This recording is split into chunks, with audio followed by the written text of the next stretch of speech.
Steve Farhood with undefeated heavyweight Mike Tyson, 7-0, 7 knockouts, and his co-manager Jimmy Jacobs. Mike, so far the record is perfect. Do you think what you need right now is a good, tough distance fight? Well, no, because as I look at it, the point, and as everything's going now, I'm confident. I'm getting more belief from the fights going to 1 round or 2 rounds, whatever they're going. No matter who it is. If the round happens to go 10 rounds, which I doubt, because as long the fight go, I become more hungrier, and I dwell on the heat, everything, and I feel great on a fight. Maybe if I fight somebody and the fight go 10 rounds, the outcome for the opponent would be even worse than a 1-round knockout. Okay. Co-manager Jim Jacobs, you must be pleased with Mike's development so far. You have one of boxing's most exciting young fighters. Well, it's true, Steve, but one of the problems that we have, Bill Caton and I, managing Mike, is that when you manage a fighter who's a devastating puncher, you cannot really calculatingly plan for a fight to go 8 rounds or 10 rounds because Mike punches so hard that eventually the fighter goes out very early, which is a disadvantage for Mike because he doesn't get the rounds of fighting that you people would call experience. Right. Okay. Mike, tonight you're fighting a fighter 196 pounds. You came in, I believe, your career high in terms of weight. He's really a cruiserweight. Is this something you're working on for speed? Nothing at all. Again, you're asking the wrong person because I didn't pick the opponent. You have to talk to Jim Jacobs. But as of the fight and everything, I'm looking at him just another passing point to the title. Whoever's in the way, I don't care who they are at the moment. They're just, people might say opponents, but as I say, I'm just going through them because this is for real, and Mike Tyson's for real. Okay, Mike Tyson, Jim Jacobs, thank you both very much and good luck. Thank you. Behavior were sown in his childhood. He was raised in one of the nation's worst slums, the Brownsville section of Brooklyn. Already running with local gangs as a preteen, Tyson was a petty thief with a propensity towards violence. I describe my personality as somewhat, I guess, say bizarre because you haven't seen many of my fights go the distance. But to express myself and explain, Mike Tyson is actually just a cold, business-like killer. It's the way to be described. Mike is about 18. And I'm asking Tyson, who are your heroes? Who gives you inspiration? And he immediately began to talk about Nintendo characters in Kung Fu movies, the kind of answers I would expect from an 11-year-old or a 12-year-old. It was all from the world of fantasy violence. I think the thing with Mike Tyson is he's smarter than anybody imagines.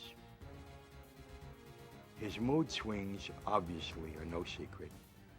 And you don't know what causes the mood swings. People ask me, and it's weird because people say, are you violent? You know what I mean? They make that statement all the time, thinking that I go on ramp. I'm very violent, you know what I mean? Because that's the line of my job. The line of my job is very violent, and that's just the way I am as an individual as far as my occupation is concerned. I connected with Mike because we actually had gone to the same public school in Bedford-Stuyvesant, not in Brownsville. I went to PS 54. He talked, quite frankly, about becoming a gangster and leading a gang that had gang fights. I think Mike, by the time he was 10, was a criminal. He thought like a criminal. Years later, he said to me that mugging is just like boxing. It's all based on deceit and deception. When he wanted money, he would tell an old lady, listen, I'll help you with your packages, ma'am. Now, how do you feel about yourself? Ma'am, may I please help you with your packages to go? And he'd help them, and then he'd freaking knock their teeth out, 60-year-old women, when the elevator door closed. They want to see me self-destruct. They want to see me one day with handcuffs and walking in the police cars, going to jail, like you seen Marlon Brando's son. People, they love seeing, look, this is what I told you. I told you he's headed for that. I told you he's headed for that. When we return, we'll have more on the 19-year-old Mike Tyson against Michael Johnson, 1985, here on ESPN Classic. And back here at the Atlantis Casino Hotel, Mike Forrest with Steve Farhood, and I got to tell you, I just spent an entire day with heavyweight champ Larry Holmes about a week ago, and Mike Tyson sounds just like him. But let's go up to Stefan Harari for the official announcement of this bout. In the heavyweight division. Our referee for this fight is Frank Cappuccino. First in the blue corner, wearing the black trunks with the red trim, weighing in at 196 pounds. His record is 12 wins, 5 losses. 8 of those wins by knockout. From Florida, please welcome Michael Jack Johnson. And his opponent in the red corner, wearing the white trunks with the green trim. Undefeated with 7 wins, all of them by knockout. Hails from the Catskills in New York. Please welcome, weighing 219.5 pounds, Mike Tyson. Well, I was about to say, when Stephan Harari made the announcement, Mike Tyson really vocally sounds just like Larry Holmes. I mean, I thought I was back in Easton, Pennsylvania, talking to the champ. He does sound like him. Unbelievable. He's meaner, though. Is he meaner? Look at the size of him. He looks like the Incredible Hulk. He really does. In that case, I'm glad I'm not Michael Jack Johnson. Yeah. Round number 1, scheduled 6, but hold on to your hats. Nobody thinks it's going to go that far. Well, Oh, there he goes. He's just going to bull his way in. Those rights to the body. Left jab, right to the heart. quickly want to point out, first fight for Michael Jack Johnson in 2 years. I'm glad you pointed it out, because down he goes. The left hook just buried him, dug him in the ribs. I think it was a and Michael left and a Jack right. Johnson went goodbye. That left hook just caught him and sent him right to the canvas. 23-pound weight advantage, my goodness. and he put it The all right, there. The right to the head, and it's all over. Goodbye. I hope he's not hurt, because that was a brutal, wide-open punch. He did not have his guard up, and Mike Tyson just Michael Jack Johnson, a big smile, but he didn't even break a sweat. He may have to run around on the boardwalk a little bit to get his night's work in. Just to kind of wind down. You know, these fighters get geared up for these fights, and what's he going to do after a couple of seconds work? He may take on the house.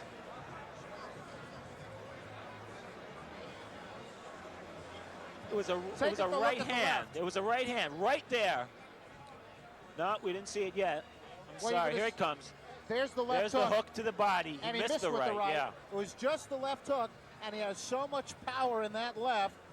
I mean, that's the kind that breaks ribs, folks. That was a left hook to the liver. Oh, my goodness. And look at that, man. That's Michael Jack Johnson flat on the canvas. The ring doctor kneeling over him as Mike Tyson has the gloves cut off. I don't even know why he bothered putting them on. Okay, Mike Tyson with the gloves off. Michael Jack Johnson got up off the canvas. One right hand. He didn't wait for an invitation. Here it comes. Whoa.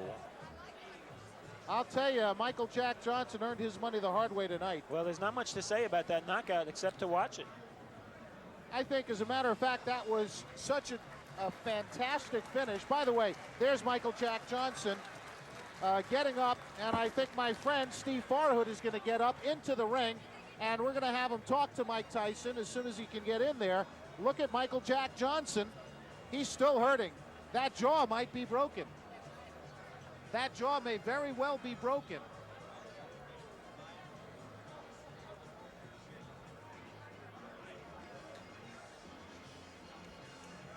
There's the scene in the ring.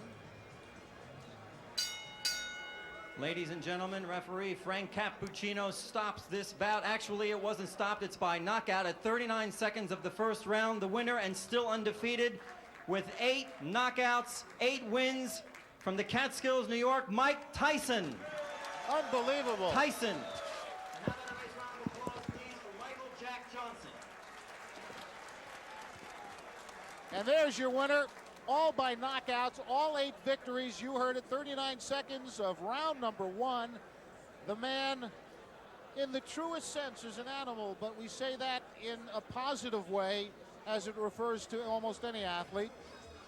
You say he's an animal, it's a very big compliment. There's your loser, Michael Jack Johnson, still sitting down. The ring doctor will not allow him up until he's sure he's okay. He took a brutal shot to the face. A fantastic right hand by Mike Tyson, who is going to go a long way because he is strong. He is like a bull. And Steve Farhood is getting prepared to talk to the winner. As you look at the loser, still wondering where he is. Look at him. He still looks a little bit woozy. I wonder if his jaw did get broken. That was a tremendous shot he took. There's your winner again. Steve Farhood with the winner, Mike Tyson, manager Jimmy Jacobs. Mike, the first knockdown, left hook to the body, you saw an opening? No, I was practicing mostly on the punching to the body. In this fight, I was very relaxed and very calm, and I plan on staying that way for all my fights in the present. And as you're saying, when I caught him with the left hook, I heard him grunt, and I thought come back real fast, and that was the game plan. The right hand after that, you didn't wait for an invitation, went right at him. Not at all.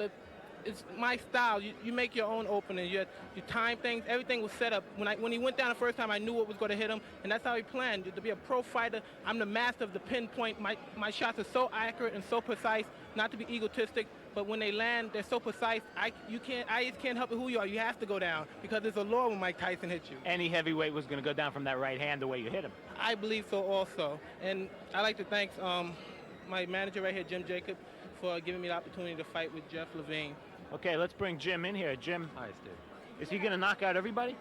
Well, we have a marvelous problem, Steve, as I told you before the fight. The marvelous problem is that it's very difficult with a kid who throws hydrogen bombs to get him experience. I mean, everyone states, well, why don't you get him fights where he'll go 7, 8, 10 rounds? The problem, which appears to be insurmountable, is that he is one of the most devastating punchers that I've seen in the last 10 years. And that's a problem. Nobody can take his punches. So until we can get someone who can go 5, 6, 7 rounds, it's going to continue to be a problem, a lovely problem. He proved the devastation tonight. It must be very hard also to get sparring partners. It's extremely difficult to get sparring partners, but even more difficult now. Mike has only had 8 fights, but the word is out, and that is that every punch he throws is a knockout punch. I mean, the punches you saw tonight could knock out any heavyweight in the world. And it's a problem. He's a young 19-year-old boy with amazing talent, amazing punching ability, and we're going to have to struggle through. Any timetable we can talk about at this point? He's going to be moved up to 8-round fights, if you want to call them 8-round fights, at the end of this month. But it really doesn't matter whether you schedule a fight for 8 rounds or 20 rounds. You saw the type of punches that he throws, and it's a question of who can survive that type of punching. I don't know of any heavyweight who can take those kind of punches. Jimmy, thank you. Mike, congratulations, a first-round knockout winner. And back to Mike Forrest at ringside. Thank you, Steve. Devastating puncher, Mike Tyson. Let's take a look at the first knockdown. This is the knockout. I'm sorry, because I just saw Frank Cappuccino step out of the way, and I'm glad he did, because if he had gotten in the way of that, oh my goodness.